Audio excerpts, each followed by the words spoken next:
Muy buenas tardes a todos. Qué bueno encontrarnos de nuevo. Bienvenido Isabel, Fernando, Javier, Gianluca, como siempre, Juan Alberto Londoño. Qué placer saber que nos acompañas hoy.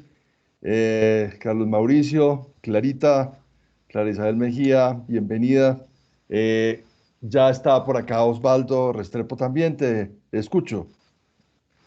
Hola Carlos, ¿cómo estás? Muchos Muy saludos bien. para ti y para todos los que nos acompañan. Bienvenido, bienvenido siempre a esta tu casa.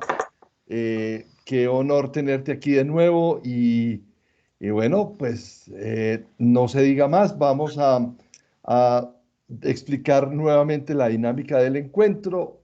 Se llama Conversatorios para superar la crisis para quienes están recién conectados y nuevos en el grupo, porque decidimos desde Zona Segura, desde que empezamos este tiempo de pandemia, que debíamos con nuestra responsabilidad como consultores en gestión de riesgos y acompañar a muchas organizaciones en Colombia y América Latina en temas relacionados con gestión de riesgos, pues poder aportar ideas y soluciones a un problema que de las dimensiones que hoy nos enfrentamos, pues exceden mucho de nuestras mismas capacidades y nuestros mismos conocimientos. Entonces, durante todo este tiempo, hemos desarrollado ya con hoy 18 eventos eh, tipo conversatorio, tipo webinar, y hemos invitado a ilustres colegas de muchas latitudes. Hoy repite porque la conversación con él siempre es muy fluida y quedamos como empezados hace ya casi un mes. Repite el médico, epidemiólogo y riesgólogo, yo lo bauticé así, riesgólogo Osvaldo Restrepo. Osvaldo acaba de escribir un libro, nos va a hablar un poquitito ahora también de eso, porque no podemos dejar pasar la oportunidad de contarles. Es muy poco lo que se escribe en español. Nos acompaña hoy Isabel Casares, que es una gran autora también de textos y de plantear ideas sobre gestión de riesgos desde España. Y bueno, pues entonces con esta intención y no hablando más porque el tiempo en televisión es muy corto, como diría una presentadora. Entonces, hoy eh, vamos a hablar sobre riesgos emergentes en tiempos de pandemia. Eh, es importante en la mecánica contarles que vamos a hablar sobre los riesgos que vieron ahora en el video introductorio. Vamos a hablar sobre toma de decisiones, sobre dificultades para aplicar controles, sobre trabajo remoto, sobre fraude, sobre procesos, sobre riesgos de procesos, sobre continuidad de negocio, pero más que todo vamos a hablar sobre qué esos riesgos emergentes, cómo han impactado la nueva manera de hacer gestión de riesgos en las organizaciones. Entonces, una vez que hagamos como la conversación entre Osvaldo y yo, pues en cualquier momento, por favor, el que quiera levanta la mano, que tienen ahí la forma de hacerlo, y hagan su intervención. O sea, vamos a hacer un diálogo súper fluido y esperamos pues que nos acompañen durante todo el evento. Entonces, no siendo más, Osvaldo, tu introducción y empezamos. Bueno, no, muchas gracias nuevamente Carlos por la invitación. Me siento muy complacido de estar contigo en este espacio. También muy complacido de estar con todas las personas que acompañan el espacio permanentemente y los que se acercan recientemente también. Darles la bienvenida. Hablar de riesgos siempre será un placer para todos los que nos gusta y nos apasiona el tema de riesgos. Cada vez nos convencemos más que la vida es o son dos cosas, gestionar recursos y gestionar riesgos. Eso es la vida. Y entonces hablar de una de las dos caras de esa moneda siempre será muy importante, siempre será determinante para la vida de todos y cada uno de nosotros y también para la vida de las organizaciones. Así es que aquí estamos.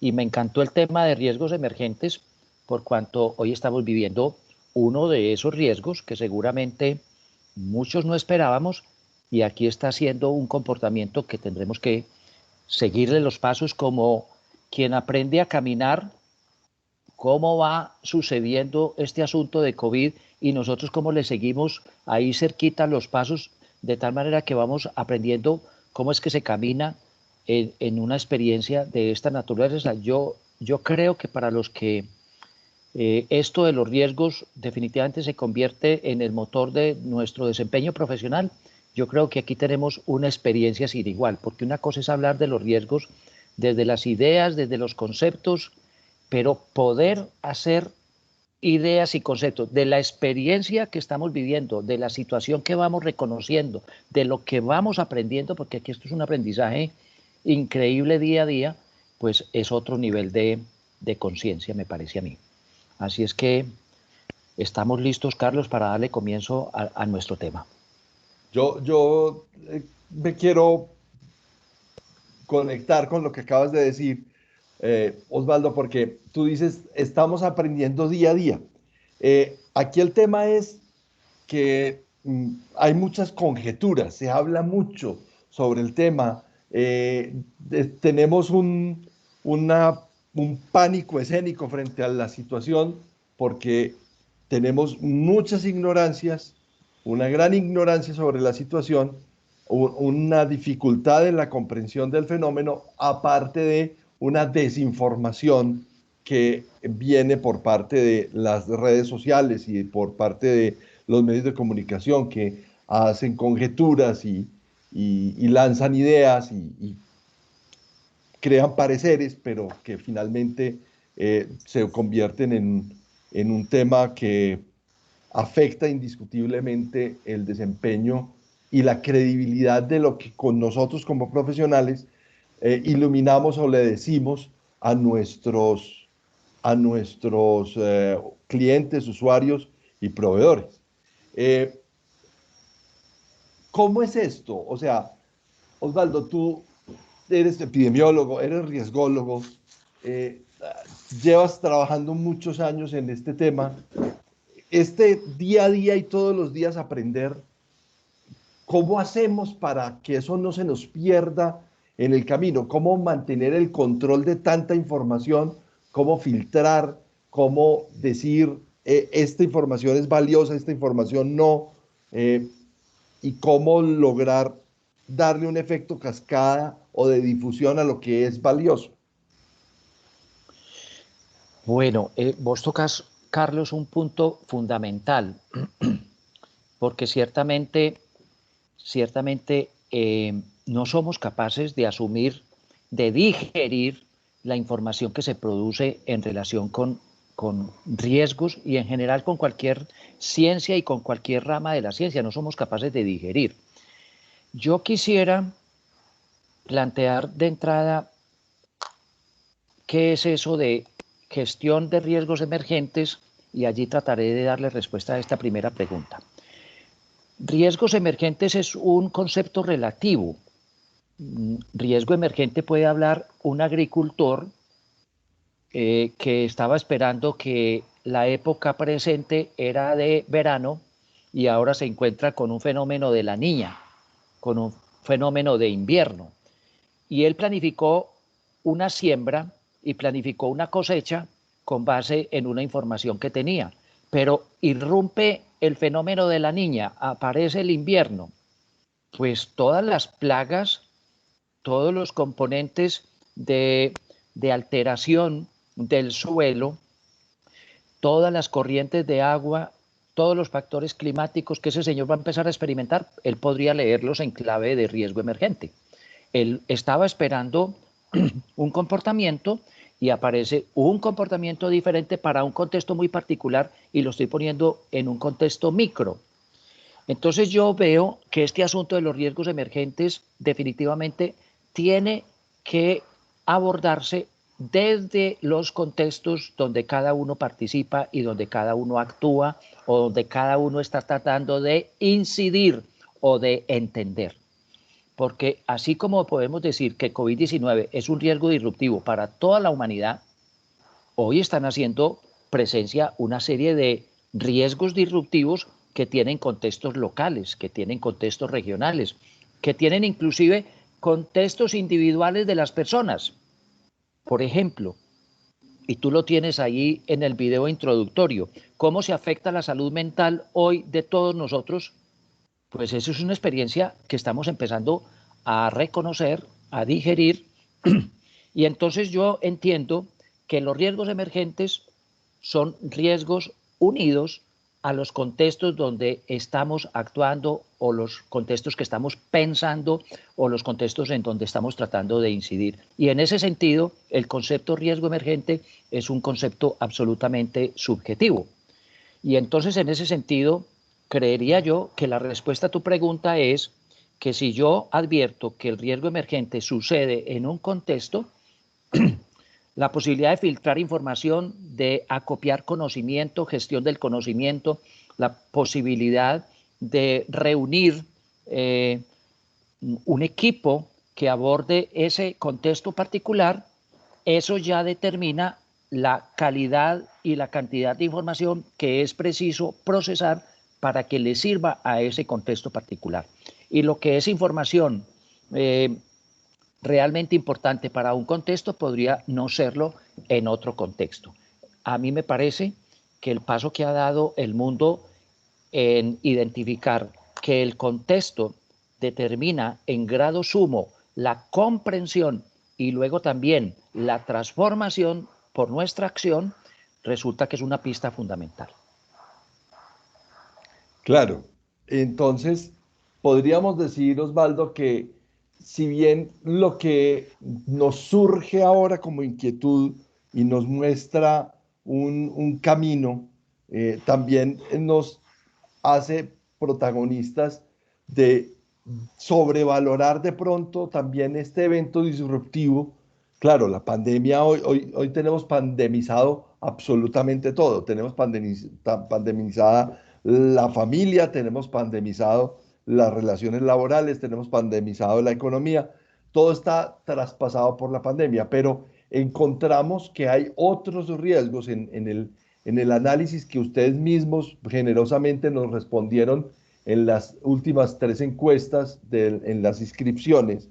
Encontramos una tendencia que no deja de ser preocupante y es hay mucha afán y mucha preocupación por el tema de la dificultad para aplicar controles. Entonces, el hecho de que el trabajo remoto más todos los temas de la transformación digital están obligando a que eh, aceleremos esa migración del control a lo digital. Pero, ¿cómo mirar eso en el contexto nuestro en la América Latina? Porque pues nosotros todavía somos unos bebés en el tema de la transformación digital. Bueno, abordemos ese tema que es propio de esta cuarta revolución industrial, la digitalización y lo que va a significar eso en el mundo del trabajo y también de los nuevos riesgos emergentes laborales. Muchos de los que estamos aquí trabajamos fuertemente de los riesgos laborales. Allí hacen aparición una serie de riesgos emergentes de tipo laboral que ahora tenemos que asumir como consecuencia de esa cuarta revolución industrial, de esa digitalización, de esa inteligencia artificial que con ocasión de esta pandemia no dudemos en pensar que eso se va a acelerar de una manera grande y allí nuestros países de Latinoamérica tienen unos retos gigantes frente a la posibilidad de hacer competitividad mundial o global por estos días. Yo diría, se me ocurren dos pistas. Lo primero, vuelvo y digo y enfatizo, nosotros tenemos que pensar de acuerdo al contexto que tenemos, pero fijar la mirada en el horizonte. Es decir, hacernos al contexto, pero pensarnos en términos de futuro. Ese pensar en términos de futuro significa recomponer rapidito la visión de la organización y también la visión de esa gestión integral de esos riesgos, pero luego pasar rapidito también y devolvernos al presente, porque uno fabrica la transformación no anclado en la visión. Fundamentalmente, Uno fabrica la transformación actuando en el presente. Y entonces allí uno se tiene que olvidar rapidito, rapidito del futuro para ocuparse del presente. Los retos fundamentales de América Latina es que tienen que describir la brecha, o tenemos que describir la brecha que hoy nos separa de los que son líderes en estos campos en el mundo entero. Y allí, con nuestra cultura, con nuestra razón social, con nuestras particularidades, tendremos que tener apuestas claras, pensando en ese futuro, pero actuando en el presente, de cómo vamos a hacer posible cerrar esas brechas. Porque de lo contrario, nos deja el tren de la digitalización y de la inteligencia artificial y nos vamos a ver postergados en la posibilidad de articularnos con el mundo entero, porque una cosa es cierta, y es que la globalización, eso no tiene, por lo menos en los próximos años, no tiene vuelta atrás. Y entonces, como no tiene vuelta atrás, ¿cómo vamos a asumir los retos de esa digitalización? Y allí, ¿cómo vamos a advertir los riesgos que eso entraña para una organización y entraña, obviamente, para todos los ejercicios profesionales de todos nosotros? ¿Cómo se va a remodelar el mundo de los riesgos, la transformación e intervención de esos riesgos en virtud de estos riesgos emergentes, pero también en virtud de estar hoy activos en medio de una industria 4.0 que no es que vaya a llegar, sino que ya está aquí? Ese es un asunto que tendremos que resolver colectivamente. Tú dijiste ahora una cosa que me parece que nos da para conversar otro rato y es, claro, nosotros somos un país y somos unas empresas que estamos sobrediagnosticadas. Nosotros como organizaciones nos miramos hacia adentro, hacemos diagnósticos hacia adentro, hacemos diagnósticos de la situación en relación con el entorno, claro, pero apareciera un fenómeno y es que el exceso de análisis produce parálisis, ¿no?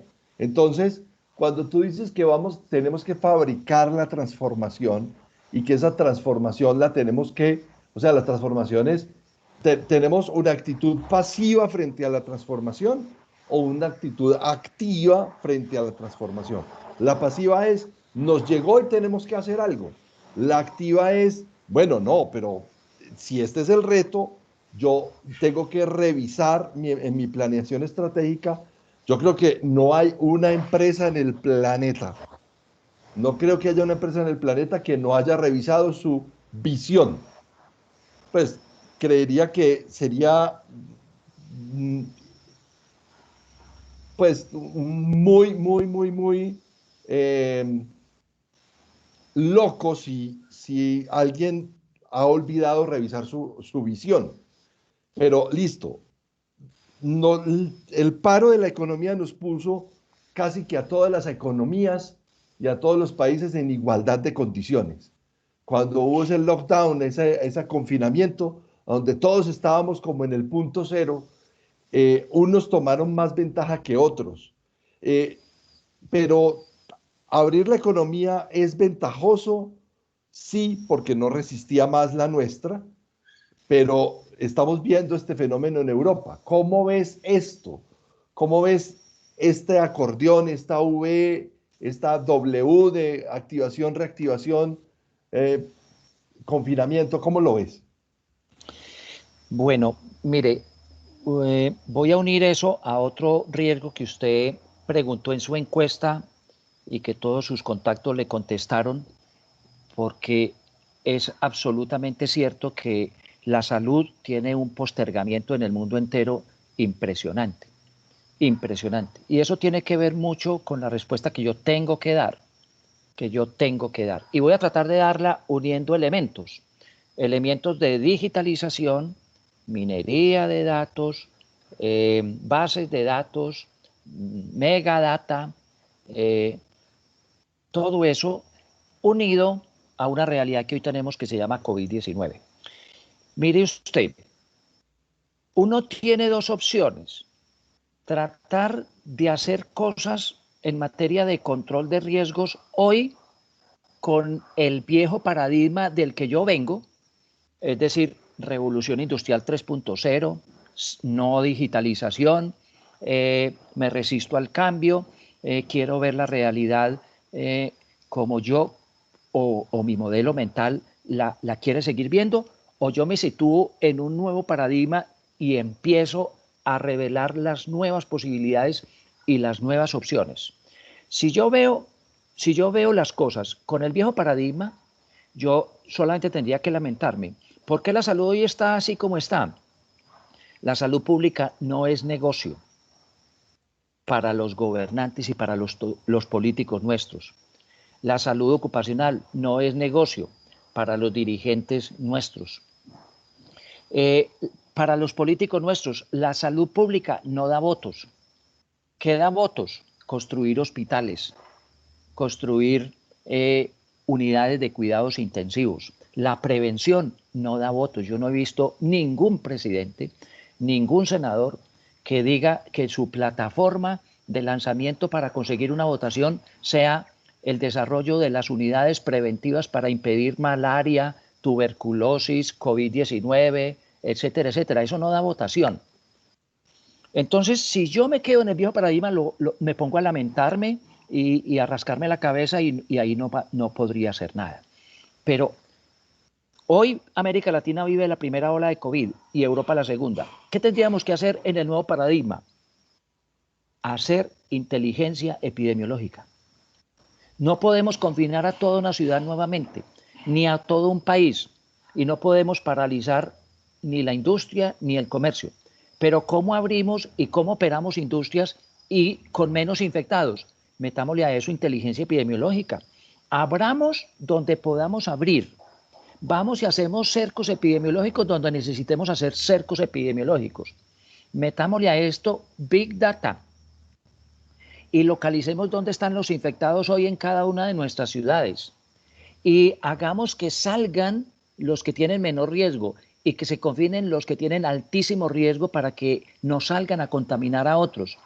Eso es inteligencia epidemiológica. Dispongamos las pruebas de manera distinta. Utilicemos las pruebas para hacerle seguimiento a la población.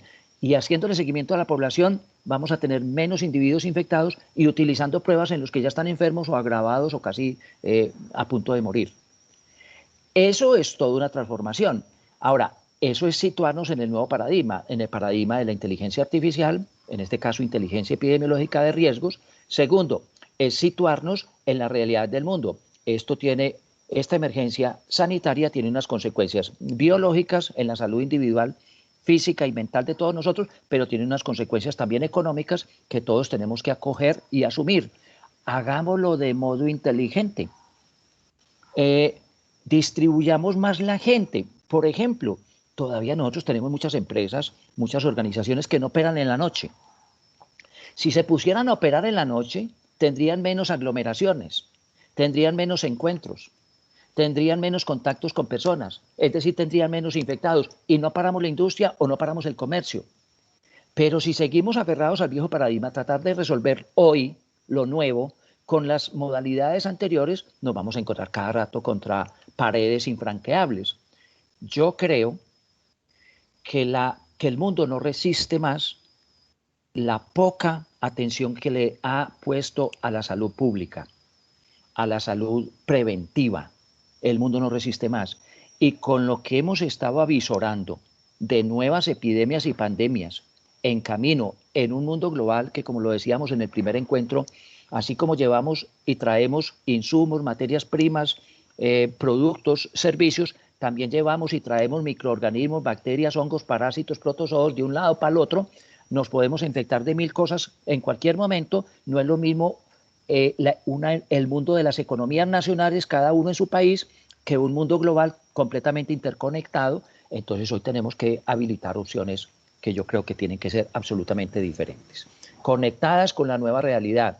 Industria 4.0, inteligencia artificial, minería de datos, georreferenciación, localización de problemas. No tratemos a todo el mundo como si todos fueran problemas. Los problemas están muy en algunos sitios. La ley de Pareto sigue estando vigente.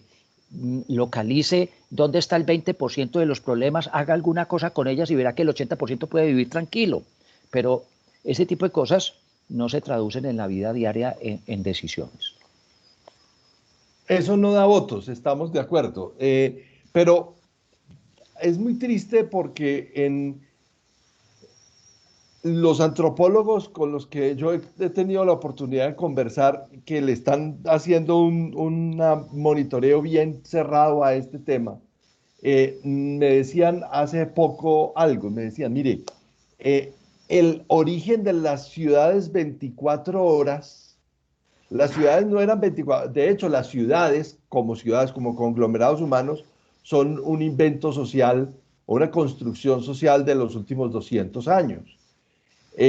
Las megaurbes, pues. Entonces, en estas megaurbes fueron las pandemias y las guerras y las posguerras, las crisis de las posguerras, las que hicieron que las grandes ciudades en el mundo, las grandes urbes en el mundo se convirtieran en ciudades 24 horas. Eh, Nosotros tenemos todavía un paradigma de los horarios. Osvaldo, en el mundo del riesgo laboral, el tercer turno es el turno del demonio, ¿sí? El Sí. turno del peligro, el turno de la noche, el turno en el que el peligro acecha mientras yo voy hasta el trabajo o cuando salgo del trabajo. O que la mezcla entre ese estado de vigilia y el estado de sueño que tenemos los seres humanos, en esos ciclos de vigilia y sueño, mmm, no seamos capaces de producir de la misma manera. Esos son paradigmas. Eh, ¿Cómo ves este tema de las ciudades 24 horas? Como una forma o una respuesta también a esta situación económica que estamos viviendo. Muy También. bien, muy bien. Esa pregunta es muy buena. Yo, yo viví 17 años de mi vida trabajando en urgencias y cuidados intensivos, haciendo turnos de 12 y 24 horas. Yo trasnoché 17 años de mi vida. Yo hoy, yo hoy tengo muy claro que yo no sirvo para el trasnocho. Yo hoy tengo muy claro que yo no produzco en la noche. Pero mire usted, y afortunadamente los seres humanos no todos tenemos la misma característica. Hay gente que se hizo para el trasnocho y hay gente, y lo voy a explicar de otra manera sencilla, hay personal de vigilancia 24 horas que disfrutan el turno de la noche y que se dicen ellos mismos que son más productivos y más atentos en la noche. Otros no podemos decir eso. Ahora, ¿qué significa aplicar la inteligencia epidemiológica al ciclo circadiano, a los ciclos biológicos de cada individuo? Pues caracterizar los individuos. Hay gente para trabajar en el día, hay gente para trabajar en la mañana, hay gente para trabajar en la tarde, noche y hay gente para trabajar completamente nocturno. No pongamos a hacerle sacrificios a un individuo que es diurno a que haga su tarea nocturna, pero podemos hacer experiencias de cómo podemos alternar jornadas y yo no digo permanentemente porque yo también tengo un interrogante muy grande hoy en día con el urbanismo y con seguir llenando de habitantes las grandes ciudades. Me parece que es un asunto muy complejo desde el punto de vista de cambio climático y de otros asuntos que nos agobian hoy también, pero yo sí creo que esos son decisiones que se podrían adoptar al menos temporalmente y al menos pasa los puntos más críticos de una curva evolutiva de gestión del cambio. Puede que no haya soluciones de este tipo que puedan ser propuestas para todo el mundo. Yo alguna vez fui eh, a Buenos Aires, Argentina. A mí me impactó mucho 17 librerías abiertas en la noche en Buenos Aires, Argentina. Eso a mí no me cabía en la cabeza. Hombre, yo me veía ya cogiendo un libro y estar dormido. Pero bueno, ¿por qué hay 17 librerías abiertas? Porque hay un mundo de gente que habita en la noche, habitantes de la noche, y disfrutan la noche y se vuelven más productivos en la noche. ¿Y qué explica eso? Una serie de complejidades biológicas. Yo creo que las soluciones ni son homogéneas ni son para eterna memoria. Yo tengo muchos frente al urbanismo y frente a a los posibles riesgos que enfrentará la humanidad a partir de ahora. Me gusta mucho ese tema porque, claro, tú hablaste ahora sobre impactos ambientales. Y entonces pasemos de la antropología al ambientalismo. Pues, no me gustan los sismos, tú lo sabes que yo odio los sismos porque los sismos dividieron al ser humano, un invento humano para dividirnos, pero cuando se habla de protección, cuidado, prevención del ambiente y ese microcosmos que significa la empresa, pero ese también el impacto ambiental que tiene esta nueva realidad, los domicilios, el exceso de basura, eh, lo que tiene que ver con la movilidad, lo que tiene que ver con la huella de carbón. O sea, todo ese mundo de cosas que hoy también significan riesgos emergentes, porque no nadie les está, bueno, no, nadie es un adverbio demasiado exagerado, pero muy pocas personas están conscientes sobre el impacto ambiental que tiene esta pandemia. ¿Cómo ves ese tema ahora a la luz de lo que tú planteas en tu libro? Bueno, y yo aquí en este punto te propongo que abramos la discusión para que otras personas que nos acompañan también nos den su versión. Yo doy una versión muy rápida simplemente para arrancar. Decía, decía Aristóteles, un filósofo, y decía Hipócrates, el padre de la medicina, un filósofo y el padre de la medicina decían una cosa en igual sentido. Cualquier pecado, y esto se dijo hace muchos, pero muchos años, cualquier pecado que el hombre cometa con la naturaleza, tarde o temprano, la naturaleza cometerá pecado frente a las personas que lo hicieron. ¿Qué nos quisieron mandar como mensaje? Hombre, el mundo está en equilibrio. La naturaleza vive en homeostasis.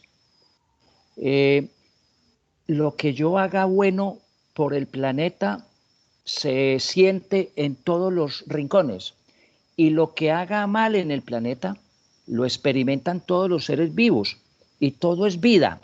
El suelo es vida, las piedras son vivas, los animales, las plantas, es vida. Lo que yo haga bien o bueno por esos seres repercute en el planeta entera, entendiendo esa visión sistémica del universo. Pero lo que haga mal, un papel que yo tire a la calle en Medellín, Colombia, le hice un daño tremendo a los habitantes de España y de Japón, le hice un daño. Ese papel fue a parar a los ríos, a obstaculizar quebradas y luego al mar, a ensuciar los mares y la vida del mar se vio obstaculizado por ese papel que yo tiré.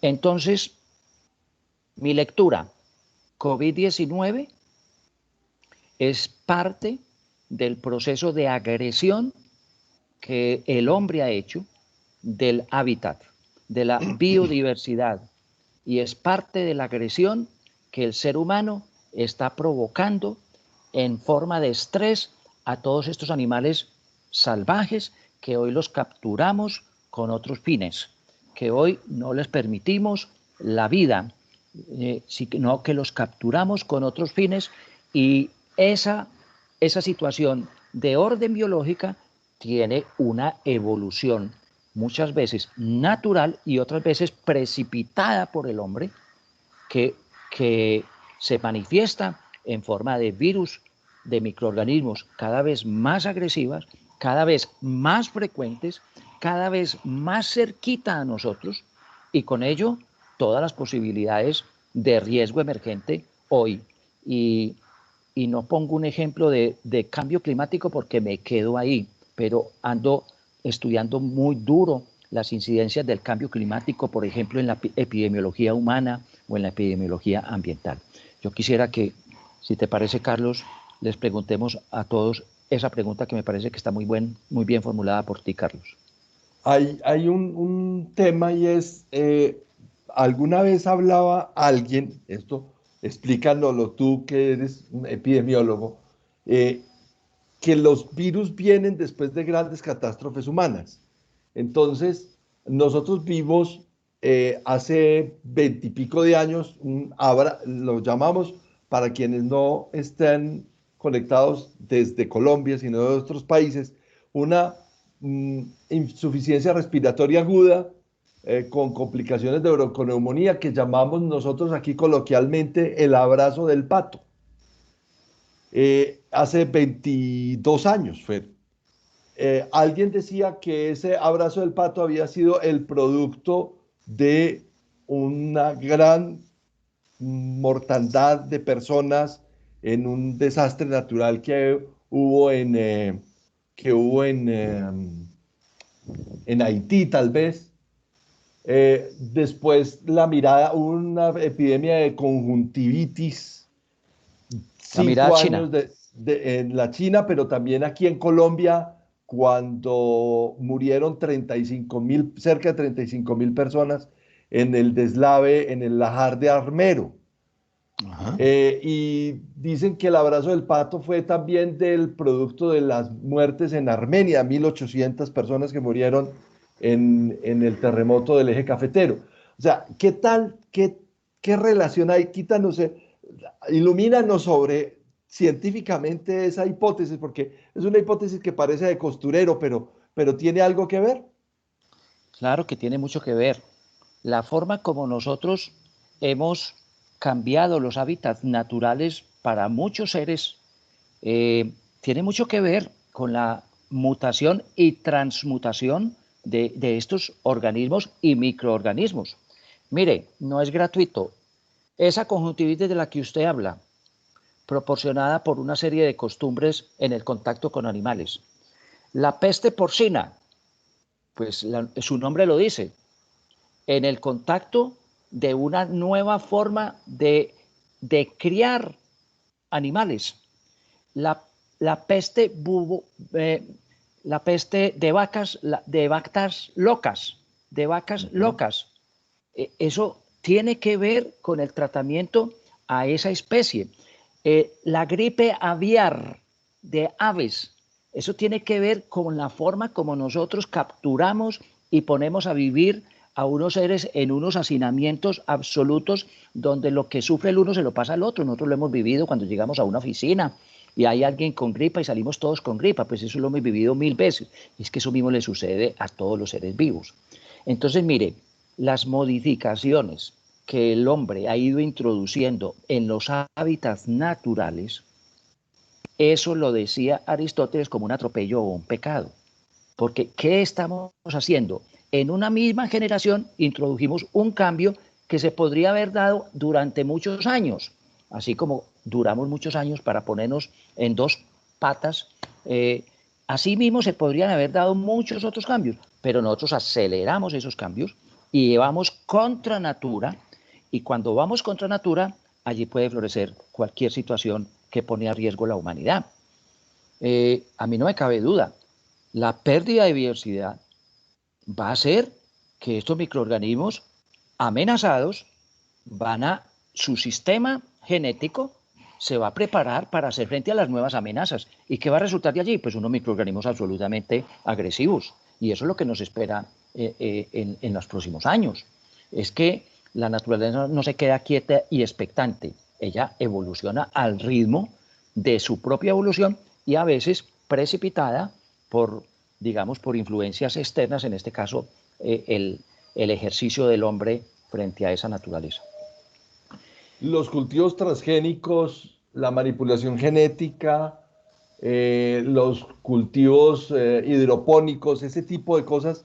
O sea, cuando nos hablan de alimentación orgánica y nos hablan de vegetarianismo y nos hablan de todo eso, eso es una forma también de darle alcance o de equilibrar, ¿o tú qué piensas alrededor de esos tipos de comportamientos que toman las personas frente a situaciones como esas?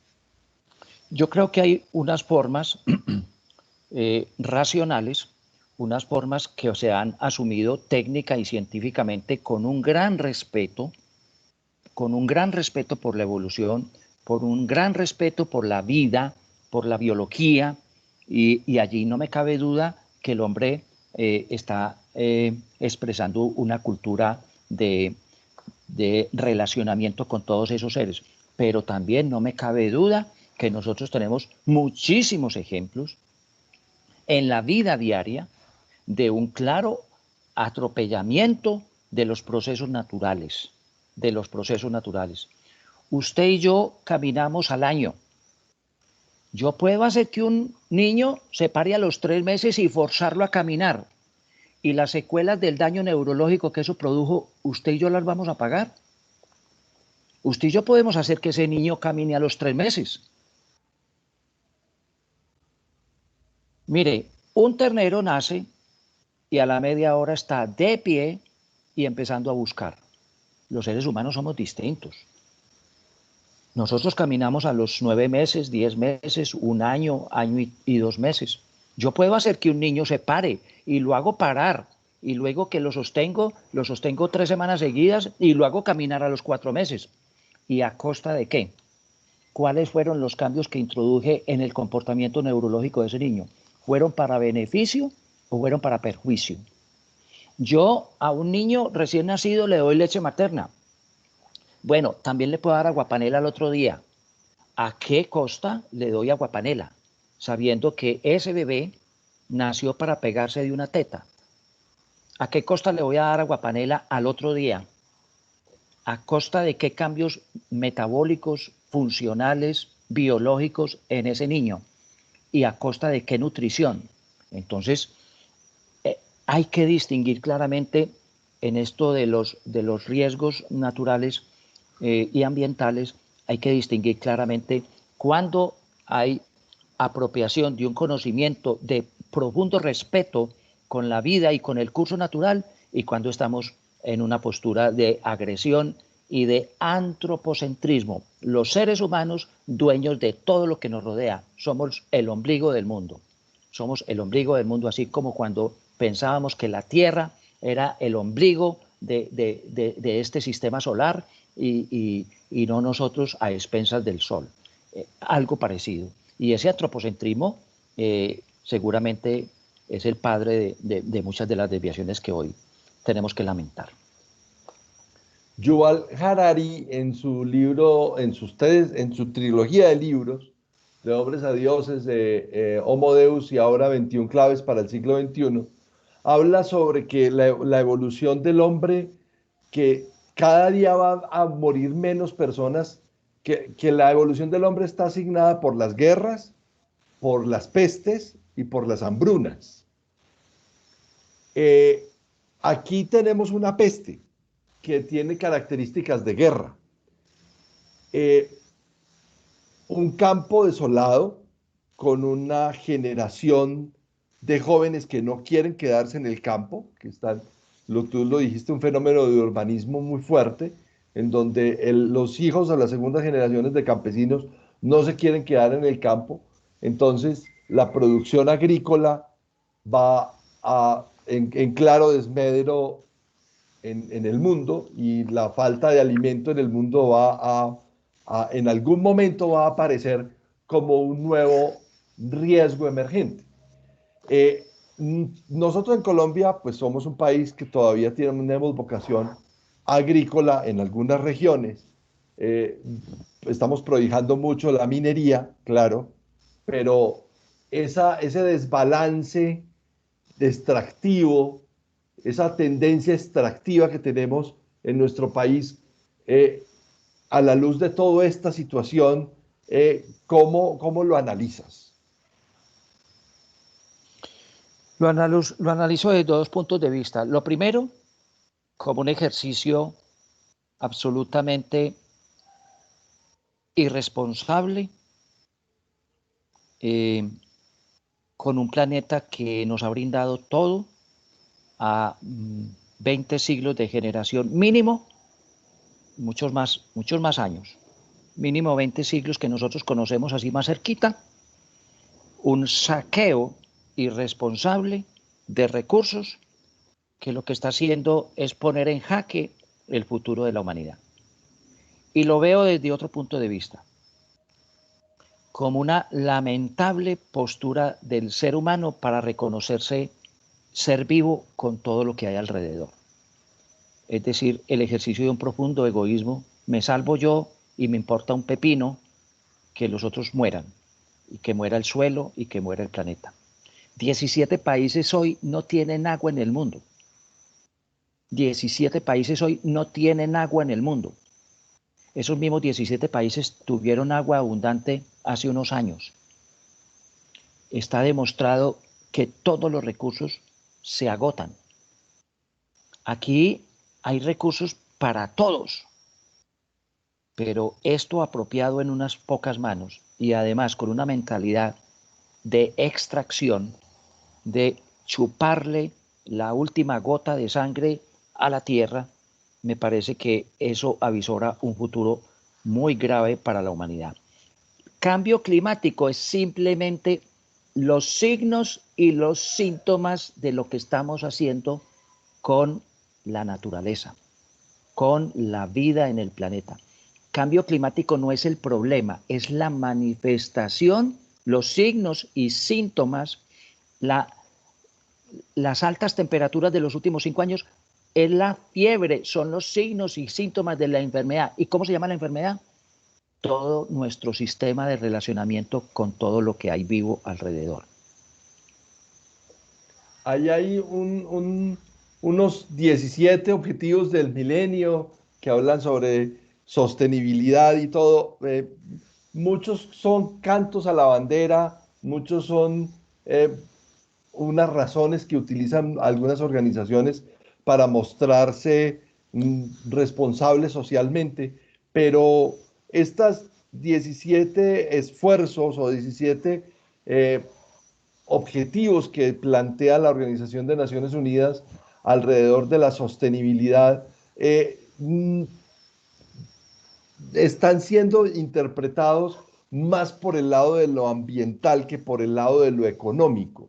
Y eso también comportaría que quienes trabajamos en riesgos nos hiciéramos también como protectores o agentes promotores de esos 17 objetivos de sostenibilidad, porque no son solamente las personas que trabajan en lo ambiental, sino quienes nosotros que estábamos, las personas que tenemos la responsabilidad de iluminar el camino de los directivos, de la alta dirección de las organizaciones alrededor de cómo manejar los riesgos, cómo asumir esos retos de los objetivos de sostenibilidad, apropiarse de ellos, verlos a lo largo y ancho de la organización y poder contribuir de alguna manera a mejorar las condiciones del relacionamiento de la economía y de las personas con respecto al planeta como ecosistema.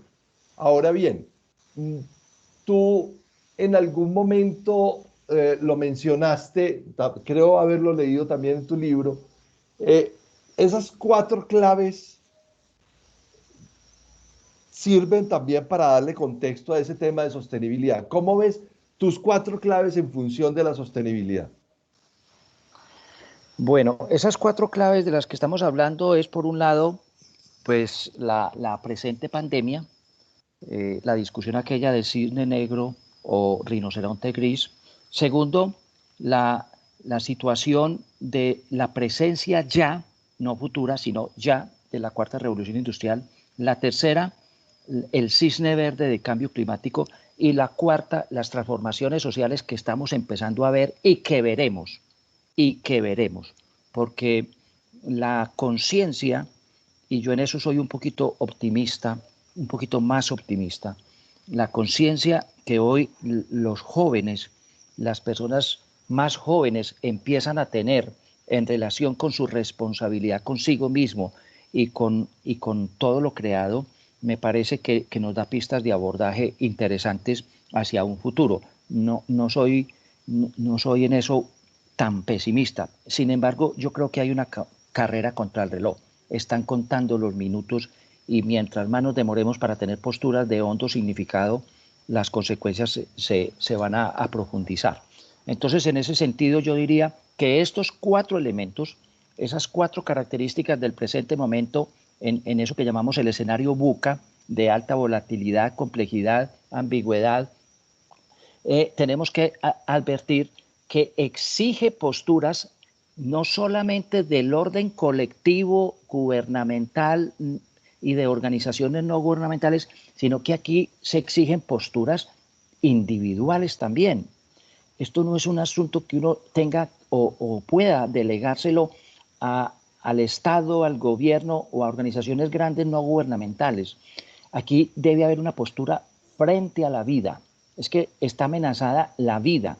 Y entonces, en ese sentido, yo sí creo que nosotros, los que amamos este tema de los riesgos, podemos ser unos vehículos de elevar la conciencia, tanto individual como colectiva, como empresarial, porque las preguntas que les tenemos que hacer hoy a la empresa son otras.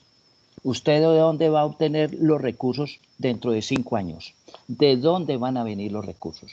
Los recursos que usted procesa hoy, ¿de dónde los va a obtener a 10 años? Y cuando la gente empiece a hacerse las nuevas preguntas, tienen que aparecer también las nuevas posibilidades. Si nos seguimos haciendo las preguntas viejas, ¿cómo seguimos importando hoy? Pues la respuesta obedece al día de hoy. Pero si me empiezo a hacer preguntas distintas, yo creo que aparecen opciones diferentes. Y allí yo veo que por un lado hay unas amenazas muy fuertes en la humanidad, pero por otro lado yo veo como un aumento, como otro nivel de conciencia en mucha parte de la población que hoy no traga entero, que hoy grita, que hoy llama la atención, que hoy escribe, que se pronuncia, y yo quisiera ver allí como un despertar de la conciencia frente a estas nuevas realidades que nos acontecen. Sí, estoy completamente de acuerdo. Yo creo que ya estamos en el borde de nuestra primera parte del conversatorio, que es un diálogo súper fluido contigo, que siempre es muy agradable, pero es hora de que escuchemos a todos quienes nos han acompañado en el transcurso de la tarde. Entonces quisiéramos ver manos levantadas y opinar y disentir también. Acuérdense que aquí estamos para poder escuchar y poder aportarnos. Entonces, quisiéramos escuchar a quienes están asistiendo hoy a nuestra conversación. ¿Quién se anima? Pues ya hay un perro por allá ladrando, entonces podemos esperar que alguien... Este perro está cerquita a mi casa. Ah, está cerquita de tu casa. Sí, Eh, señor. el licenciado Jorge Martínez es una persona que está conectado desde Buenos Aires, Argentina, y queremos darle la bienvenida a este grupo de discusión. Sabemos que nos sigue muy de cerca en lo que planteamos y de pronto quisiéramos escucharte, Jorge. ¿Te animas a conversar algo con nosotros al respecto?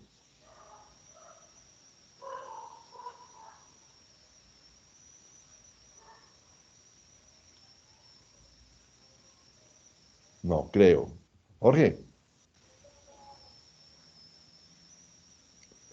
no, no está como activo. Bueno, pues oigamos a las autoridades y a los colegas que tienen un bagaje importante en este. Carlos Mauricio ya se fue, él tenía una conferencia en INALDE ahorita, pero está Isabel. Isabel, quisiéramos escucharte. Sabemos que estás en quedo hoy, pero si tienes posibilidad de contarnos tus opiniones, así sea por audio, sería muy bueno.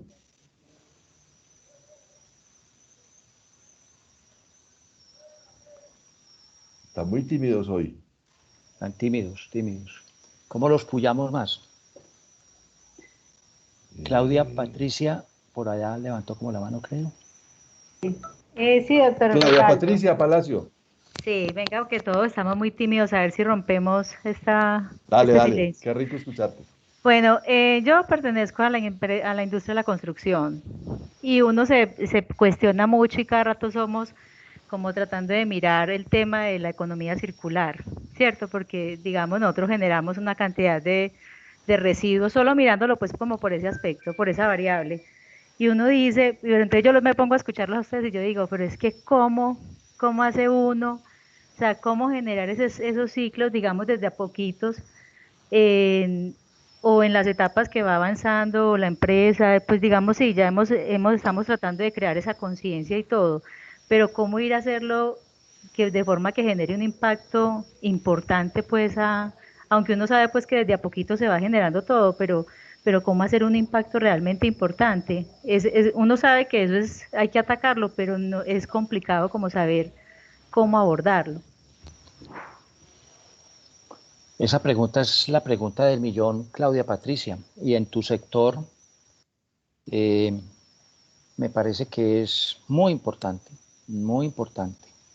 esa pregunta. Y también las pistas de economía circular, cómo podrían darse allí y cómo no limitarse solamente a la generación de residuos, sino también a la apuesta a nuevos materiales, a nuevos insumos, eh, y cómo volver, digamos, no meramente extractivo esos insumos o esos materiales pétreos para que allí también haya nuevas posibilidades.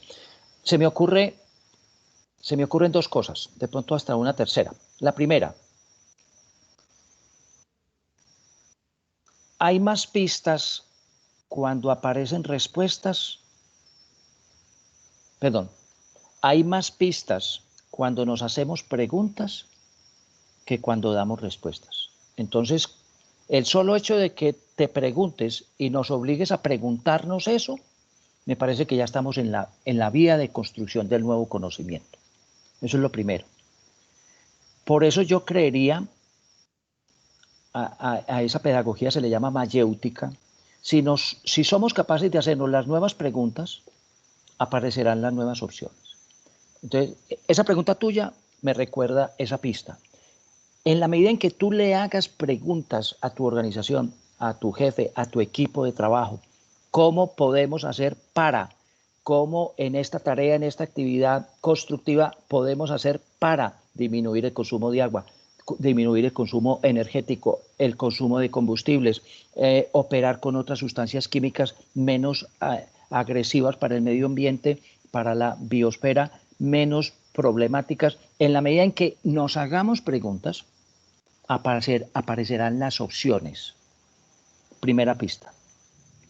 La segunda, y muy importante, a mí me parece que nosotros somos seres humanos que vivimos en tribus. Y, y el hecho de que queramos seguir viviendo en comunidad es importante. Yo creo que vale la pena apostarle a equipos interfuncionales, interprofesionales, que se hagan esas preguntas.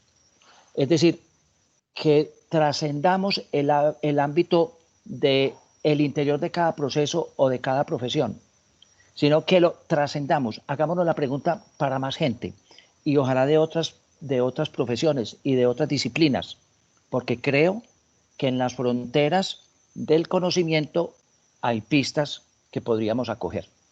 Y se me ocurre también una tercera, de pronto, pista para esclarecer ese asunto. Y tal vez lo tocamos ahorita. ¿Qué entendemos por sostenibilidad? Pues apuntarle a permanecer en el más largo plazo desarrollando opciones económicas, sociales y ambientales. Si yo me respondo eso, estoy dispuesto a asumir las consecuencias de ese planteamiento. Entonces allí, si le hacemos llegar preguntas de cómo es esa sostenibilidad económica a 3 años, a 5 años, en esta empresa y en este contexto particular, y luego lo mismo para la pista ambiental y luego para la pista social, en esos equipos interfuncionales, interprofesionales, en las fronteras del conocimiento, yo creo que empezarían a desarrollarse nuevas opciones. ¿Por qué lo digo de esa manera? Porque hoy, con el advenimiento de la inteligencia artificial, lo que uno va viendo, ¿quién despega? El que se haga preguntas y el que se atreva a pensar en equipo o en colectivo. El solo, el cuzumbo solo, de pronto se le aparece una lámpara y lo ilumina mucho y sale con una genialidad, pero esos son los menos. se pueden contar en los dedos de las manos. Las soluciones a partir de preguntas que nos hacemos en colectivo, yo creo que tienen mayor contundencia. Aristóteles, que es el padre de la mayéutica, hablaba sobre preguntar sobre preguntar, ha hecho, por ejemplo, que encontremos la razón de por qué los hombres caminan y las gallinas ponen huevos, decía en una anécdota que se le atribuye a Aristóteles. Pero es buscar desde lo simple. Y buscar desde lo simple, Claudia Patricia, te relato una experiencia con un cliente, obviamente sin mencionar la marca, pero hay una experiencia bien interesante y fue con las guías de los 17 objetivos de sostenibilidad, preguntarnos qué hacemos para la sostenibilidad, que esa es una pregunta, sino cómo trabajamos la perdurabilidad de nuestra organización desde esos 17 objetivos. O sea, cómo estamos no trabajando para la sostenibilidad de la sociedad, sino la perdurabilidad de nuestro negocio. Y cuando aparece la palabra perdurabilidad, entonces estamos involucrando a todos los grupos de interés, porque yo no puedo perdurar si no trabajo en colectivo, muy en la línea de lo que hablaba ahora Osvaldo. Entonces, cuando una organización se pregunta sobre la sostenibilidad, pues aparece el sesgo de los antiambientalismo y se puede perder la reflexión. Pero cuando se habla sobre no continuidad de negocio ni sostenibilidad, sino en función de la perdurabilidad, o sea, cómo vamos a trascender a la próxima generación, cómo vamos a mover la organización en función de la próxima generación, cómo nos vemos, sin hacer un ejercicio visionario, simplemente qué estamos haciendo desde hoy, lo que hablaba Osvaldo temprano, ¿cierto? Fabricar la transformación mirando la visión, pero trabajando en el presente. Entonces, esa es una línea bien importante y creo que metodológicamente el resultado de esta conversación, creo que el mejor aporte que pudimos haber encontrado, mira, lo encontramos en una pregunta y es cómo trabajar objetivos de sostenibilidad sin caer en el exceso de análisis. Y pienso que ahí tenemos un primer punto de aporte a la comunidad que hoy nos está acompañando. Hacer la pregunta sobre la otra pregunta. ¿Cómo es la perdurabilidad? ¿Cómo nos vemos en la próxima generación? Aquí hay una inquietud de Clara que también me parece interesante. Ella plantea, buenas tardes, los objetivos de Naciones Unidas son muy planteados de manera muy ilusa e inalcanzable. Creo que debemos bajar la información y traducirlos. Eso a mí me encanta. Yo les voy a contar una experiencia que viví en un barrio popular de Medellín que me invitaron a dar una pequeña charla.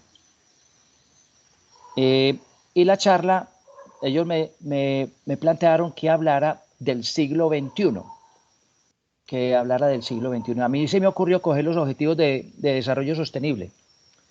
Y como eran pelados que estaban entre cuarto, quinto y sexto, o lo que es hoy en día noveno, décimo y undécimo, les tiré la pregunta, usted con esta descripción pequeña que les voy a mostrar aquí, me deben decir desde su casa cómo va a cumplir ese objetivo del milenio. Porque esos objetivos de milenio no son para los estados, aunque también deberían ser los primeros en liderar eso. Deberían ayudar a lo que dice Clara, a traducir eso. Pues miren, ustedes no se imaginan lo que salió. Ustedes no se imaginan lo que salió. Por ejemplo, en esos objetivos de milenio del respeto a los derechos humanos, un pelado decir, dejar de insultarnos, porque seguirnos insultando en casa es agredir al otro, es ir contra la dignidad del otro, que él descubra que no debe volver a insultar a sus hermanos, es traducir los objetivos del milenio, los objetivos, perdón, del desarrollo sostenible al nivel del ámbito individual, como tendrían que ser traducidos. Es que esto es una propuesta para cada uno de nosotros y para cada una de las organizaciones donde nosotros estamos, pero hay que hacer un esfuerzo de traducción. Es decir, cuando allá dicen trabajo decente, ¿yo cómo lo voy a promulgar? ¿Y yo cómo lo voy a vivir? ¿Y yo cómo lo voy a expresar? Y cuando allá dice crecimiento económico, ¿eso cómo se evidencia? Entonces, ¿yo satisfago mis bolsillos solos o yo estoy dispuesto a compartir los éxitos y las ganancias y la rentabilidad? Yo estoy dispuesto a compartirla con los otros que están al lado mío. ¿Cómo es eso del crecimiento económico? ¿Lo veo como para engordar mi bolsillo o como una posibilidad de salir colectivamente todos de las afugias? ¿Cómo lo vemos? Yo creo que sí tenemos que hacer un esfuerzo. Y yo creo, llegado a este punto de Clara, yo le concedo mucho beneficio a llevar esta discusión al mismo plano individual. Yo estoy convencido que el mundo hoy lo empezamos a cambiar en la medida en que cada uno de nosotros empieza a cambiar. Pero eso de estar esperando que el otro cambie, que el Estado cambie, que la organización cambie, ahí nos va a dar el siglo XXIII. No, yo creo que la vida es muy corta como para esperar todo el tiempo que el otro cambie para yo cambiar. Yo creo que la experiencia hay que invertirla. Yo cambio, porque cambiando yo hago que el mundo que está a mi alrededor se transforme y cambie.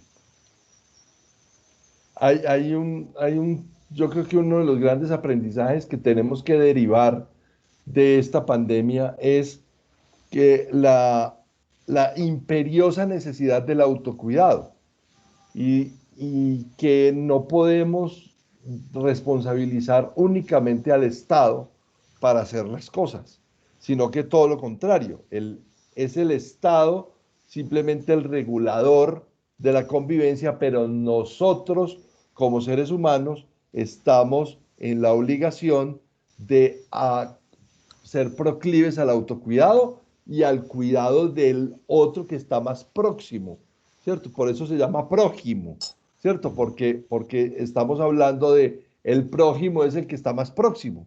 Entonces, el cuidado del núcleo familiar, el cuidado propio y el del núcleo familiar ya es un principio de ecosistema, de autoprotección, que debería trasladarse también al entorno y al ecosistema de la empresa. Hace poco, mejor dicho, esta tarde, en el Instagram nuestro de Riesgos y Oportunidades, compartimos un post que hizo una empresa que nos sigue en Instagram. Y me parece que es un principio que puede ser muy tonto, pero que en realidad es muy valioso. Y es valioso porque ellos dijeron, autoaislamiento, procedimientos para el autoaislamiento. O sea, ¿quién habló de procedimientos para el autoaislamiento? Pues ellos se les ocurrió decir, quédate en casa, establezca un protocolo en su hogar y cómo debes atender los síntomas. Tres cosas básicas. Hizo un post y lo publicaron y lo compartieron. Todo lo que signifique prevención o fomento de COVID-19 en redes sociales tiene un push mucho más grande que cualquier otro tema. Entonces, digamos que comercialmente para las empresas, pero más allá que comercialmente para las empresas, en el ecosistema que cada uno tiene su responsabilidad o su liderazgo en los grupos de trabajo o en ese trabajo remoto que estamos haciendo nosotros, pues tenemos que validar la necesidad y la obligación, el derecho y el deber que tenemos todos de conectarnos frente al tema de la autoprotección. Entonces yo creo que también ahí tenemos una tarea muy especial y es una lección que nos deja la pandemia y es cómo nos debemos autoproteger y autoproteger al próximo, al prójimo que tenemos más cerca. No dudo que ahí la pandemia nos está dejando unas grandes lecciones. Totalmente de acuerdo. Yo creo que ese salto que estás ahí identificando es absolutamente clave. Veníamos hablando muy seguido, veníamos fundamentando fuertemente el concepto de autocuidado. Y si aparece esta vaina y tenemos que empezar a fundamentar el concepto de si yo me cuido solamente no basta. Nos cuidamos todos. El cuidado mutuo. Ahí también hay una frase de otro de esos antiguos, Alejandro Magno, 350 años antes de Jesús. Del cuidado de cada uno, pareciera escrita ayer, del cuidado de cada uno depende el destino de todos. Alejandro Magno, 350 años antes de Jesús. Del cuidado de cada uno depende ahora el destino de todos. Eso pareciera escrito para la pandemia, pues fue hace más de 2000 años, hace más de 2300 años. Yo creo que esa es una clave de construcción de cultura colectiva que hoy estamos abocados. Y de eso se trata el trabajo colaborativo también, pues porque en la medida en que creemos un entorno de trabajo colaborativo en el que los jóvenes, por cierto, tienen una forma mucho más fácil son más proclives a eso que nosotros. Nosotros, los adultos, ya estamos llenos de agendas, llenos de preconceptos, llenos de ideas preconcebidas que no nos flexibilizan el tema. Hace poco yo tuve una conversación hoy con una persona que me dijo, mira, estoy buscando trabajo porque no me hace feliz, no siento felicidad trabajando hoy en el equipo al que pertenezco y me gustaría mucho trabajar en tu empresa. Primero me sentí muy honrado por el hecho de que no, me haya buscado una persona que trabaja en una gran empresa a querer trabajar en zona segura, pues, porque nosotros posamos de que tenemos una empresa donde todos vivimos muy, digamos que muy contentos en lo que hacemos.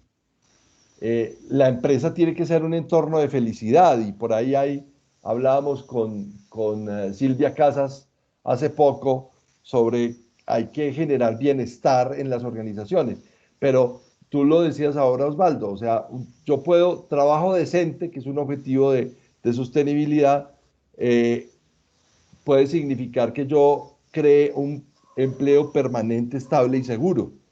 Las microempresas hoy son negocios de supervivencia y ahora que estamos en esta economía de supervivencia, pues hasta las empresas grandes tenemos la obligación y el deber de sobrevivir.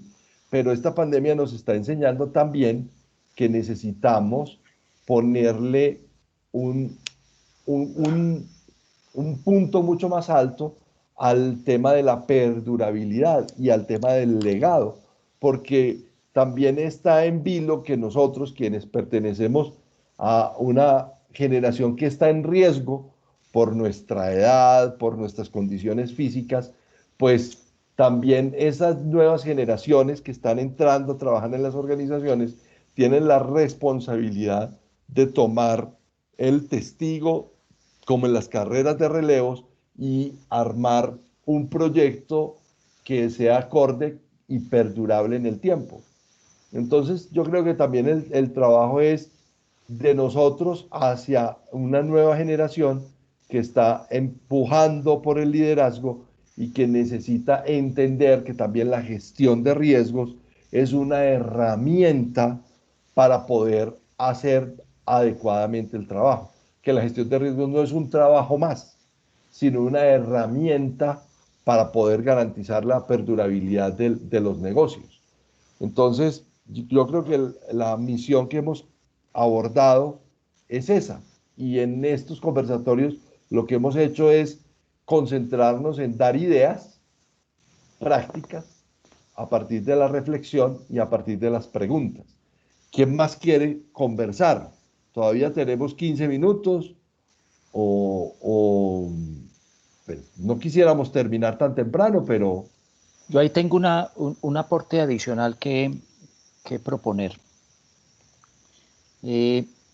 Yo creo que indudablemente en materia, por ejemplo, de riesgos emergentes, y con esto que acabas de decir, no es venir a ponerle más trabajo a la gente en lo que ya viene haciendo.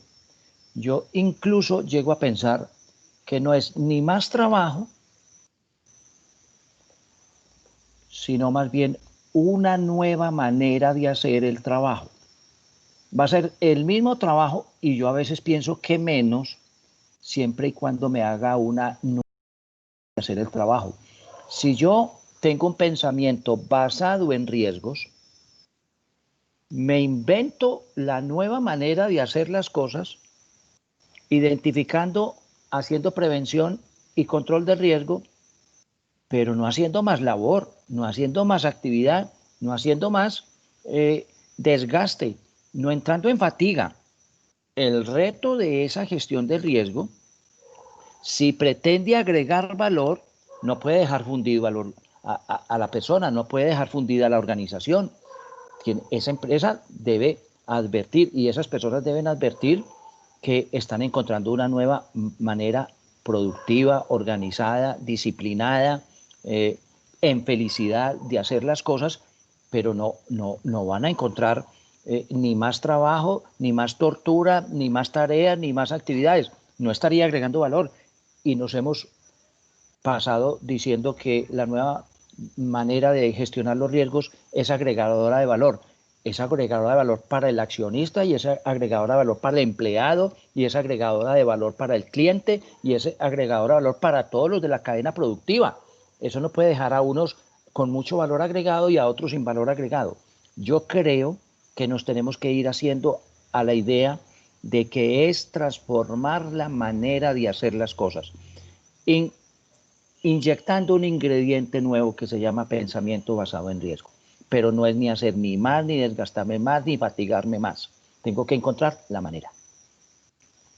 sí, es que está satanizado de pronto en algunas partes, en las organizaciones quienes trabajan en riesgo. Ay, llegó el que trabaja en riesgos, ahí llegaron los de riesgos y entonces los de riesgos siempre son los que vienen con el ave de mal agüero, ¿sí? Eh, yo pienso que un modelo de riesgos maduro, cuando se hace medición de madurez en los modelos de riesgo, más allá de tener matrices de riesgo, pues que ya, de hecho, la semana pasada hablábamos al respecto de que las matrices están ya un poquito revaluadas, es entender que el control mejora el desempeño.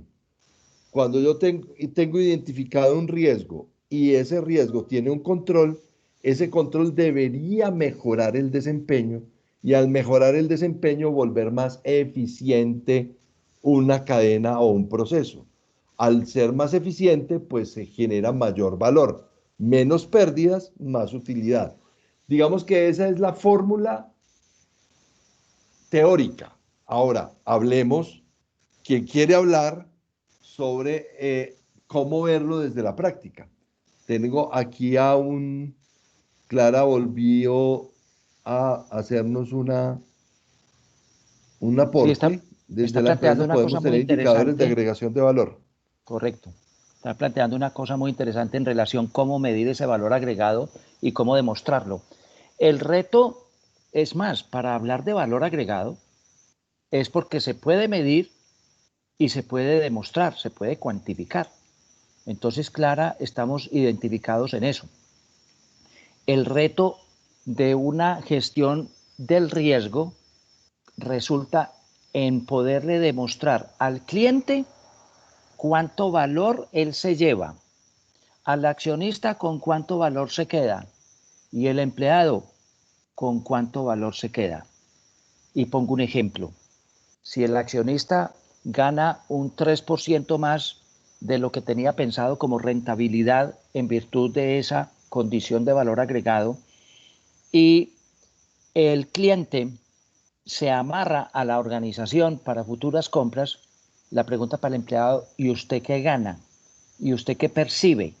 Y eso que percibe lo tendríamos que traducir en un indicador, y eso tendríamos que traducirlo o en términos sociales: más tiempo, más calidad de vida, menos estrés, menos tensión, o en términos económicos: yo me ganaba X suma y ahora mi salario, mi bonificación, mis ingresos a partir de esto que yo introduje en la organización se vieron incrementados.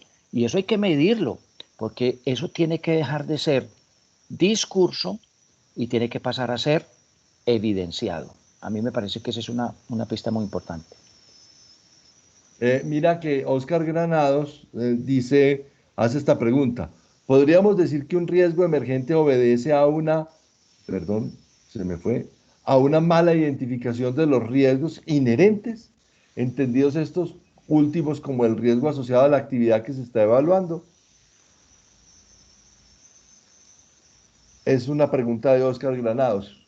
La estoy Osvaldo. volviendo a leer aquí, Carlos, un minutico. Bueno, Oscar plantea una discusión muy fuerte que existe en el ámbito de la conceptualización del riesgo. Podríamos decir que un riesgo emergente obedece a una mala identificación de los riesgos inherentes, entendidos estos últimos como el riesgo asociado a la actividad que se está evaluando. Mire,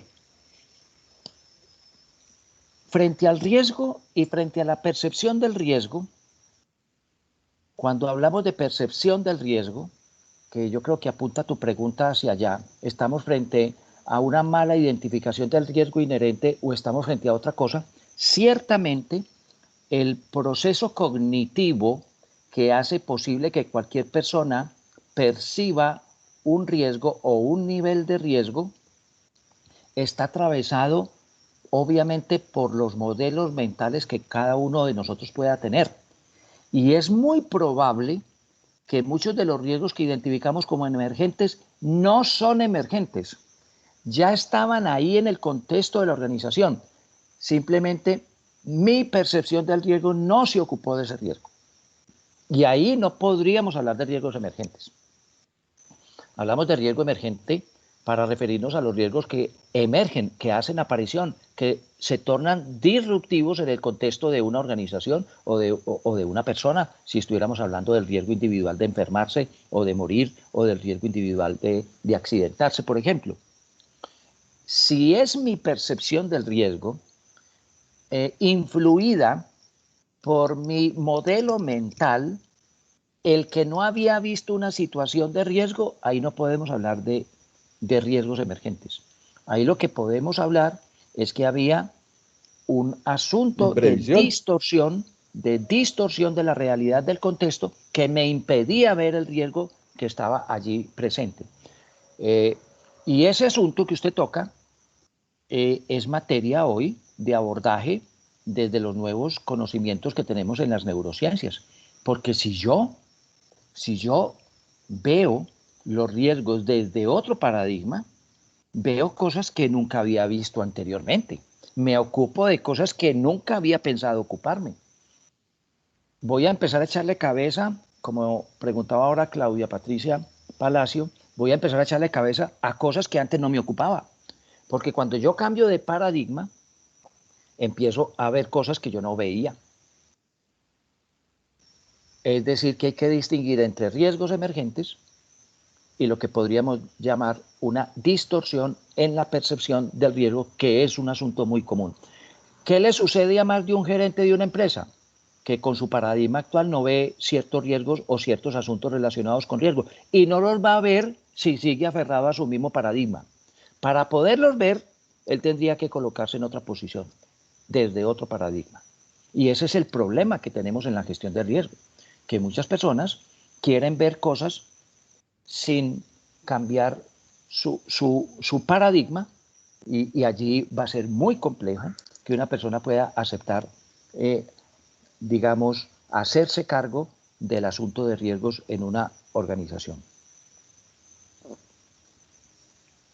Sí, la imprevisión también sí, se resume en lo que tú acabas de decir, ¿cierto? O sea, no, ahí no, eso no es riesgo emergente, eso está más que claro.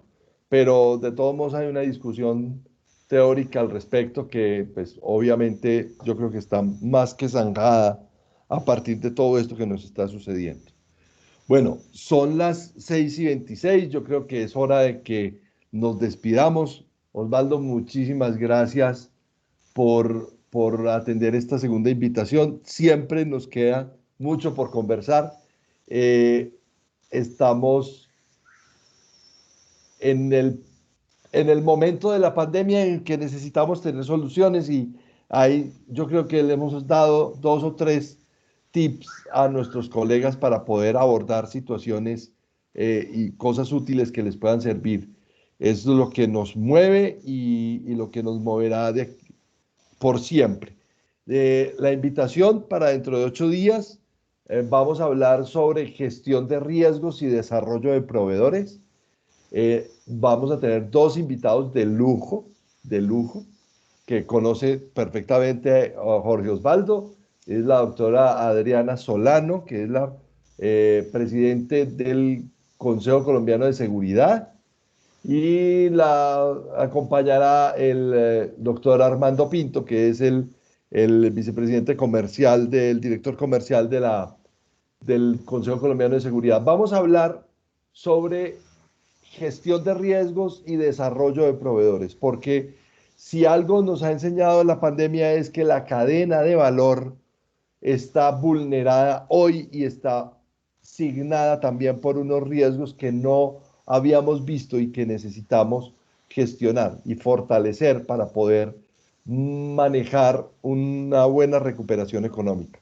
Entonces, la invitación es para dentro de 8 días. Les llegará el enlace, desde luego, para que se conecten directamente. Y también va a haber registro para las personas que antes no habían tenido la oportunidad de asistir a conversatorios. Entonces abrimos los dos, abrimos el formulario y también el enlace directo para el que se quiera conectar. La invitación nuevamente el jueves 12 a las 5 de la tarde. Osvaldo, muchísimas gracias.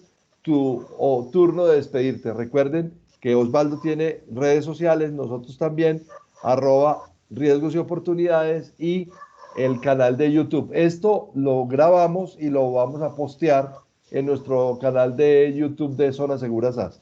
Tus redes sociales, Osvaldo. Gracias, Carlos, nuevamente por la invitación. Mis redes sociales en YouTube aparezco como Oswaldo con W, Oswaldo Restrepo, en Facebook Oswaldo Restrepo y en Instagram @Oswaldo Restrepo. Oswaldo Restrepo RSC. RSC significa riesgo, salud y conciencia.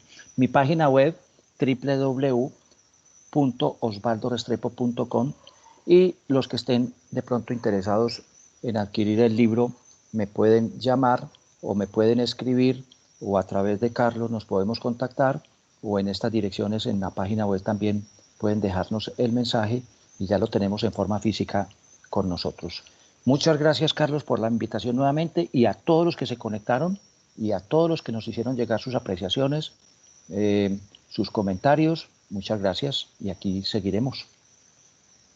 Listo, Jorge Osvaldo, muchísimas gracias por tu presencia. A todos, a Ana María, a Angélica, a Carlos Díaz, a Carlos Sora, a Claudia Patricia, a Divina Luz, a Gilbert, a Jason, a nuestro licenciado Jorge Martínez desde Buenos Aires, que no tuvimos la oportunidad de escucharte. Esperamos haber sido de gran ayuda. A Luz María Chiquinquirá, quien es nuestra gran amiga Marcia Mercedes Bonilla. Estamos pendientes de que lleguen. Nos avisas cuando te llegue el libro, por favor.